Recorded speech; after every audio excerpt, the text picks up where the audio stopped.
दोस्तों नमस्कार। आज हम दिल्ली के बारे में बात कर रहे हैं। चर्चा बहुत जोरों पे है कि क्या दिल्ली में राष्ट्रपति शासन लगेगा या कोई नया मुख्यमंत्री सामने आएगा।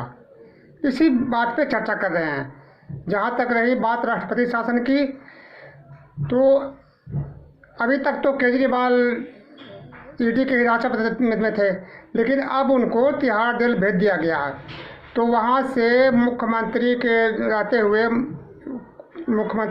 हुए प्रशासन चलाना संभव नहीं है। इसमें कोई संदेह नहीं है कि जेल से प्रशासन केजरीवाल को नहीं चला सकते। क्यों कि यदि उसमें यदि सरकार, भाजपा की सरकार यदि सहयोग करती तो बात भी अलग थी, लेकिन अब तो यदि सहयोग करना होता तो केजरीवाल जेल क्यों जाते। तो ऐसी स्थिति में ज़रूरी है कि केजरीवाल को अब अपने पद से या तो इस्तीफा दे करके नया मुख्यमंत्री के लिए घोषणा करना पड़ेगा, और नहीं तो फिर राष्ट्रपति शासन तो अंतिम विकल्प है। केंद्र सरकार कभी भी नहीं चाहेगी कि हम ये दिल्ली सरकार को बर्खास्त करें, क्योंकि पहले ही दिल्ली से के केजरीवाल को लेकर के और झारखंड के मुख्यमंत्री को जो जेल में डाला है, इसके लेकर के पहले ही केंद्र सरकार काफ़ी दबाव में है और उनको हर जगह आलोचना का सामना करना पड़ रहा है, और चुनाव भी निकट ही है। तो ऐसे स्थिति में केंद्र सरकार कभी नहीं चाहेगी कि दिल्ली के सरकार को वो बर्खास्त करे।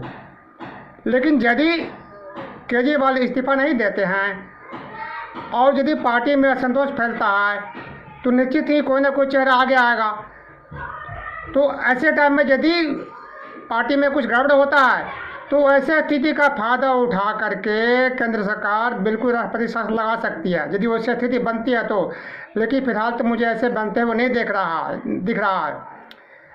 अब दूसरी सबसे बड़ी खबर यह है कि संजय सिंह, जो कि 6 महीने से ईडी के हिरासत में लिया गया था, उसके बाद उनको भी जेल भेज दिया गया था।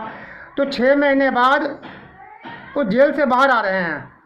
और मज़े की बात ये है कि जब मामला सुप्रीम कोर्ट में पहुंचा उनके रिहाई के लिए, तो ईडी ने उस पर कोई एतराज़ नहीं किया। ईडी ने स्पष्ट किया कि यदि कोर्ट उनसे रिहा करती है तो हमें उस पर कोई ऑब्जेक्शन नहीं है।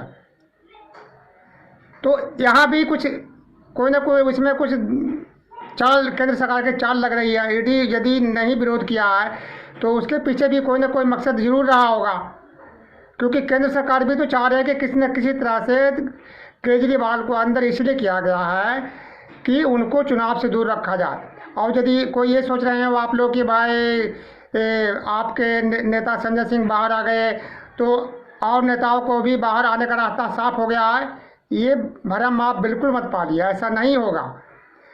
क्यों कि कोई ज़रूरी नहीं है कि ईडी ने इनका विरोध नहीं किया तो सभी का विरोध ना करे। यदि विरोध नहीं करना होता तो फिर उसको अंदर ही क्यों भेजते। अब केजरीवाल अंदर गए हुए हैं, मनीष सिसोदिया अंदर हैं, तो आप ये कहोगे कि ईडी उसका भी विरोध नहीं करेगा। ये तो ईडी के ऊपर है या केंद्र सरकार के ऊपर है कि वो क्या स्टेप उठाती है और क्या वो करती है। इस पर आप ऐसे उम्मीद कमी है कि ईडी और नेताओं के बाहर आने के लिए विरोध ना करे।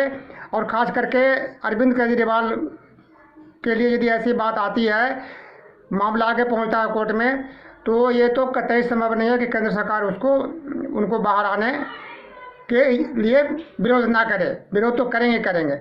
तो ऐसी स्थिति में केजरीवाल किसको मुख्यमंत्री बनाते हैं, ये भी एक बात है। उनकी पत्नी है, उनको मुख्यमंत्री बनाना चाहते हैं या और कोई नया चेहरा सामने आते हैं, अभी इसका इंतज़ार करना पड़ेगा।